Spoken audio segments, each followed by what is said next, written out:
Hello बच्चों, how are you? I hope you are doing well. तो चलिए आज हम करते हैं अपनी नेक्स्ट वीडियो और इस वीडियो में हम पढ़ेंगे गॉस लॉ। गॉस लॉ भी इलेक्ट्रिक फ्लक्स के बारे में बात करता है। तो अगर आपको इलेक्ट्रिक फ्लक्स के बारे में पूरा जानना है तो पिछली वीडियो आप उसको देख लीजिए। ये क्या कहता है और हमने क्या पढ़ा था इलेक्ट्रिक फ्लक्स में कि इलेक्ट्रिक फील्ड में अगर हम कोई एरिया इंट्रोड्यूस करते हैं तो उससे टकराने वाली जो इलेक्ट्रिक फील्ड होती है जिसको हम कहते हैं अमाउंट ऑफ इलेक्ट्रिक फील्ड या total number of electric field lines that pass through that area, है ना, जिसको फ्लक्स कहा जाता है। और that is equal to E dot A. A is the intensity of electric field और A is the area which is kept in the electric field. तो वो होता है प्लेनर सरफेस एरिया के लिए। वहाँ पर एरिया को भी हम as a vector quantity treat करते हैं और सिर्फ उसकी डायरेक्शन में देनी होती है। डायरेक्शन होती है आउटवर्ड नॉर्मल, है ना। किसी भी सरफेस की आउटवर्ड नॉर्मल कर देंगे तो वो आपका एक वेक्टर क्वांटिटी की तरह ट्रीट करता है। लेकिन अगर हमारा जो एरिया सरफेस है वो क्लोज्ड सरफेस है तो उसके लिए हमने अलग से फॉर्मूला देखा था कि हम उसमें एलिमेंट्री फ्लक्स लेते हैं और फिर उसको इंटीग्रेट कर देते हैं क्लोज सरफेस पे। तो ये वाला था वो क्लोज सरफेस के लिए। तो ई डॉट डी एस ये एलिमेंट्री फ्लक्स होता है एक छोटे से उस सरफेस पर एक छोटे से एलिमेंट के लिए, ठीक है, सरफेस एलिमेंट के लिए, और फिर उसको इंटीग्रेट कर देते हैं तो पूरे सरफेस का फ्लक्स आ जाता है। अब ये क्या कहता है गॉस लॉ? गॉस लॉ कहता है कि ये जो फ्लक्स आता है किसी क्लोज सरफेस एरिया से, है ना, ये डिपेंड करता है कि उस क्लोज सरफेस के अंदर चार्ज कितना है आपका, यानी charge inside divided by epsilon not. Epsilon not is permittivity of free space, ये हम पहले से जानते हैं। तो बस ये वैल्यू आएगी, ठीक है। अगर आपकी क्लोज सरफेस है उसमें चार्ज है जो भी, तो चार्ज के ऊपर डिपेंड करेगी, ठीक है।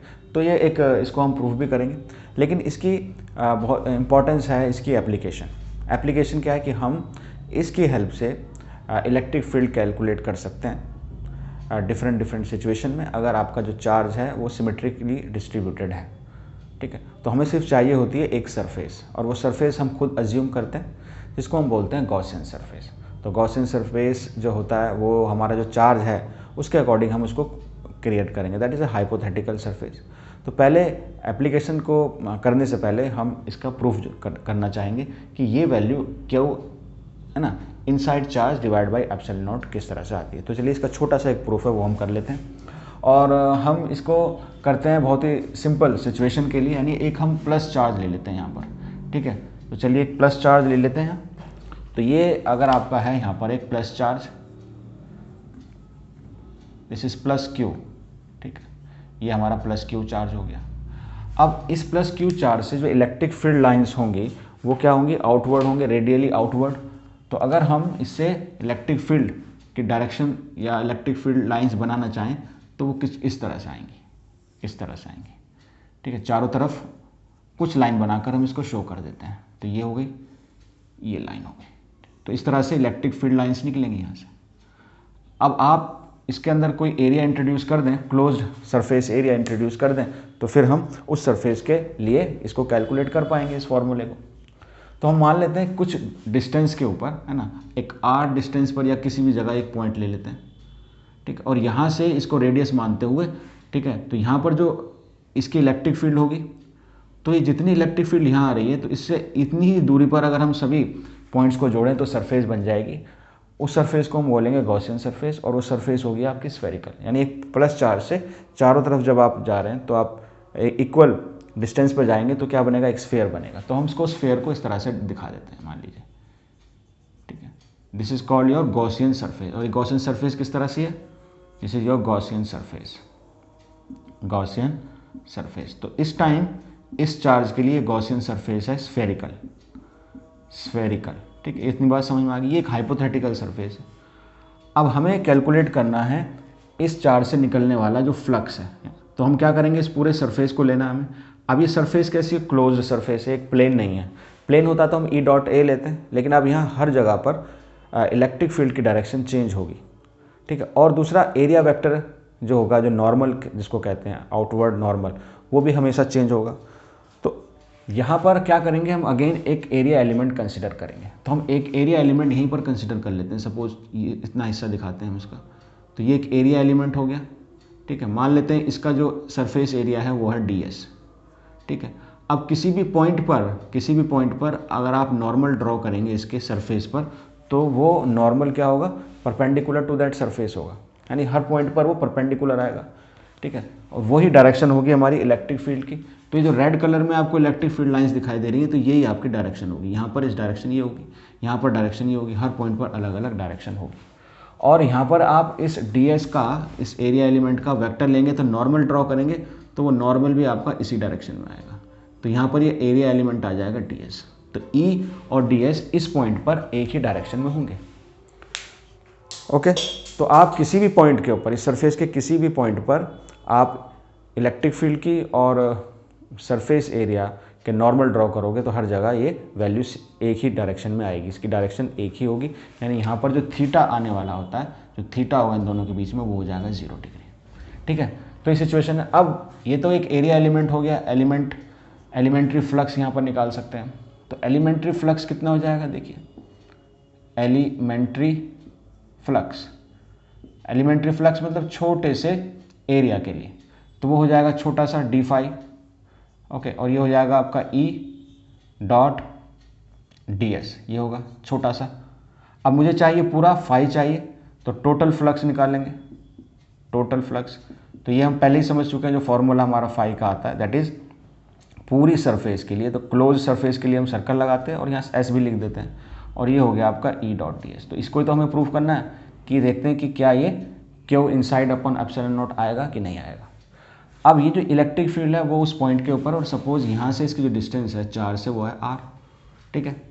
तो इस इलेक्ट्रिक फील्ड की जो वैल्यू होगी वो हर पॉइंट पर, इस सरफेस के हर पॉइंट पर सेम होगी, दैट इज कांस्टेंट। तो उसको हम बाहर निकाल सकते हैं, तो ये हो जाएगा E। अच्छा, एक चीज़ और, पहले तो हम ये कर लेते हैं, इसका जो एंगल है ना उसको भी समझ लेते हैं। तो यहाँ पर जो अब इसका डॉट प्रोडक्ट लिखेंगे तो E ds and cos 0 degree हो जाएगा। 0 डिग्री की वैल्यू होती है 1, E होता है कांस्टेंट, तो ये आ जाएगा बाहर E, और ये आ जाएगा surface integral of this element. अब ये छोटा सा एलिमेंट था, अब उस छोटे से एलिमेंट को आपने पूरे सरफेस को कवर करना है, तो उसका सरफेस एरिया आ जाएगा स्फीयर का, ठीक है। अब electric field at this point, मान लीजिए जो पॉइंट हमने कंसिडर किया ये पॉइंट P है, which is at a distance of r। तो यहाँ पर electric field due to a point charge कितनी होगी, तो वो हम यहाँ लिख देंगे, इसकी वैल्यू हो जाएगी 1/4 पाई एप्सिलॉन नॉट, है ना। और चार्ज जो है आपका, चार्ज ये क्या है, इनसाइड है, तो इसको हम इनसाइड लिख सकते हैं, ओके। और r² हो गया। अब ये जो वैल्यू है ये है आपका surface area of sphere, that is 4 pi r²। तो इस 4 पाई और r² से पूरा कैंसिल हो जाएगा, और जो हमारा फ्लक्स आएगा, that flux is equal to Q inside divided by epsilon naught. तो यही हमने कहा था, यही हमने नहीं कहा था, यही गॉस ने कहा था कि जो फ्लक्स होता है किसी भी क्लोज सरफेस के लिए, वो जितना चार्ज अंदर होता है, inside charge divided by epsilon not होता है। तो छोटी सी इसका प्रूफ है, इसको बोर्ड के लिए इम्पॉर्टेंट है, आप इसका प्रूफ आ भी जाता है, ठीक है। अच्छा, यहाँ पर मैं एक चीज़ और बताना चाहता हूँ, एक चीज़ और हम समझ लेते हैं यहाँ पर, कि अगर हमारे पास पहले से कोई किसी चार्ज के थ्रू इलेक्ट्रिक फील्ड बन रही है, मान लीजिए, और वो इलेक्ट्रिक फील्ड कुछ इस डायरेक्शन में इस तरह से है, ठीक है। इस चीज़ को थोड़ा समझ लें, तो मैं उसको इलेक्ट्रिक फील्ड को इस तरह से रिप्रेजेंट कर रहा हूँ, ओके। और इसके अंदर कोई क्लोज सरफेस रखी हुई है, कोई क्लोज सरफेस, मान लीजिए सिलेंडर ऐसे रखा हुआ है, ठीक है। अब देखो इसमें भी तो फ्लक्स होगा, इसके अंदर कोई चार्ज नहीं है, ये हमें पता है, there is no charge inside this cylinder, लेकिन इलेक्ट्रिक फील्ड इसको पास कर रही है, तो फ्लक्स तो इसमें भी आएगा। अब चार्ज कोई अंदर नहीं है, तो फ्लक्स तो 0 आना चाहिए या नहीं आना चाहिए। तो इसमें किस तरह से 0 है, हम देख रहे हैं कि 0 किस तरह से होगा। तो अगर आप देखें यहाँ पर जो डायरेक्शन है, ये इलेक्ट्रिक फील्ड की डायरेक्शन है, लेकिन ये जो सरफेस है ना, इसको हम 3 हिस्सों में डिवाइड कर सकते हैं। पहला तो ये 2 सर्कुलर एंड हैं यहाँ पर, ये एक फेस ये हो गया 1, एक फेस ये हो गया 2, है ना। और इसकी कर्व्ड सरफेस है, दैट इज़ 3। इसको हम अलग अलग देख सकते हैं। अगर हम इस सरफेस एरिया की बात करते हैं, तो इसका आउटवर्ड नॉर्मल आप ड्रॉ करेंगे तो इस डायरेक्शन में आएगा, ठीक है। या मान लीजिए आपका एरिया A है, तो ये भी सेम होगा A, इसको भी A ही कहेंगे, और इसका जो आउटवर्ड नॉर्मल आएगा उस डायरेक्शन में आएगा, that is area vector A इधर आएगा, इसका एरिया वेक्टर A इधर आएगा। लेकिन यहाँ पर जो इलेक्ट्रिक फील्ड की डायरेक्शन है वो इस डायरेक्शन में, ये इधर है और ये इधर है। तो यहाँ पर इस केस में जो थीटा होगा वो कितना हो जाएगा, 180 degree for surface 1, for surface 2, दोनों एक ही डायरेक्शन में, तो इस सरफेस 2 के लिए थीटा हो जाएगा आपका 0 डिग्री। अच्छा, यहाँ पर भी इसको, ये जो सरफेस है हमारी इसकी कर्व्ड सरफेस, तो इसका जो नॉर्मल आप ड्रॉ करोगे वो हमेशा इस डायरेक्शन में आएगा, ठीक है।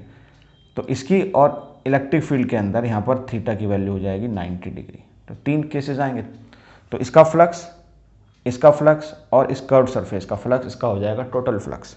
तो टोटल फ्लक्स इसमें अगर हम कैलकुलेट करेंगे फ्लक्स नेट, तो दैट इज इक्वल टू φ1 यानी इस सरफेस से प्लस φ2 सेकेंड सरफेस से और φ3 थर्ड सरफेस से। अब यहाँ पर हम E.A लगा सकते हैं क्योंकि ये प्लेनर सरफेस है, ये भी प्लेनर सरफेस है। तो अगर आप लगाएंगे तो यहाँ पर आ जाएगा E अगर इलेक्ट्रिक फील्ड है, A इसका एरिया है और कॉस है आपका 180 डिग्री। इस तरीके से φ2 पर ये थीटा की वैल्यू है 0 डिग्री, तो ये हो जाएगा E, एरिया इसमें भी A है और यह है कॉस है 0 डिग्री। यहाँ पर जो एंगल है वो 90 डिग्री है, 90 डिग्री, तो कॉस 90 0 हो जाएगा, तो ये टर्म 0 हो जाएगी। ओके, तो ये जो वैल्यू आएगी आप देख सकते हैं EA कॉस 180 डिग्री होता है -1, तो हो जाएगा -EA और प्लस ये A हो जाएगा। तो ये क्या आ जाएगा ultimately, that value is equal to 0। तो ये बोर्ड में दिख रहा है कि नहीं दिख रहा है कैमरे में? Yes, it's visible. तो आप देखेंगे कि क्योंकि हमने पहले बता दिया कि इसके अंदर कोई चार्ज नहीं है, अगर कोई चार्ज नहीं है तो आपका फ्लक्स 0 ही आएगा, है ना। तो आप ये कह सकते हैं यहाँ पर कि अगर Q जो है, Q इनसाइड किसी सरफेस के अंदर अगर चार्ज 0 है, तो इसका मतलब, इसका इम्प्लीकेशन ये है कि वहाँ पर जो फाई होगा, फ्लक्स होगा, वो भी 0 होगा, ठीक है। और अगर किसी के अंदर फाई यानी किसी का फ्लक्स ही 0 है, किसी सरफेस का फ्लक्स 0 है, तो क्या कहेंगे, उसके अंदर चार्ज 0 होगा? हाँ, उसका जो नेट चार्ज होगा वो 0 होगा। नेट चार्ज हम इसको कह सकते हैं, यानी इसको हम इक्विवेलेंटली इस तरह से लिख सकते हैं, अगर Q 0 तो फाई 0 और फाई 0 तो Q 0। तो फर्स्ट पॉइंट आप देखें, इसका इंपॉर्टेंट पॉइंट ये है कि हमारा जो चार्ज है जो किसी क्लोज सरफेस में रखा है, तो उससे जो इलेक्ट्रिक फ्लक्स आएगा वो Q/ε0 आएगा, चाहे उसका शेप और साइज़, क्लोज सरफेस का शेप और साइज़ कुछ भी, उससे कोई फ़र्क नहीं पड़ेगा। जैसे आप यहाँ देख सकते हैं हमने 3 क्लोज सरफेस बनाई है, ये एक स्फीयर है, ये एक क्यूब या क्यूबॉइड है और ये एक कॉन है। और इन तीनों में एक चीज़ कॉमन है कि सभी के अंदर चार्ज Q है, तो इनका सबका सरफेस एरिया डिफरेंट होगा, लेकिन जो फ्लक्स होगा इसके जो से निकलेगा, तीनों से जो निकलेगा, इसके अंदर फर्स्ट वाले में वो क्या होगा, Q/ε0, क्योंकि चार्ज अंदर Q है, इसमें भी Q/ε0 और इसमें भी Q/ε0। तो ये एक इम्पॉर्टेंट पॉइंट है इसका कि आपकी सरफेस का साइज़ कुछ भी हो, उसकी शेप कुछ भी हो, तो उससे आने वाला फ्लक्स वो सेम ही रहता है, दैट इज़ Q/ε0। अंदर चार्ज क्या है, that is the important thing.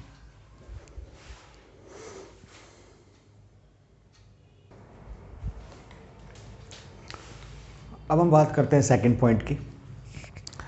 किसी क्लोज सरफेस S के अंदर अगर हमारे पास कुछ चार्जेस हैं, है ना, there are different and n number of charges, तो ये हमारा फॉर्मूला होता है E.ds Q inside/ε0। तो उसके अकॉर्डिंग जो अंदर वाला चार्ज है वो क्या होगा, अगर ये बहुत सारे चार्जेस हैं, डिस्ट्रीब्यूटेड है, कई 5-6 चार्जेस हैं, तो सिर्फ इनसाइड का जो मतलब होता है, ये समझ लें कि जितने भी चार्जेस हैं उसका हम एल्जेब्रिक सम लेते हैं, यानी कि नेट चार्ज कितना आएगा।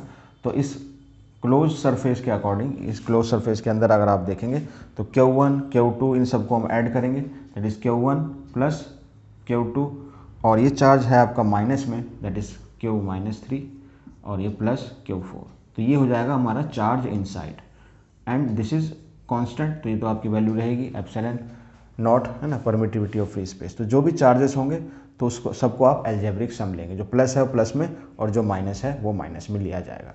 That is your second point.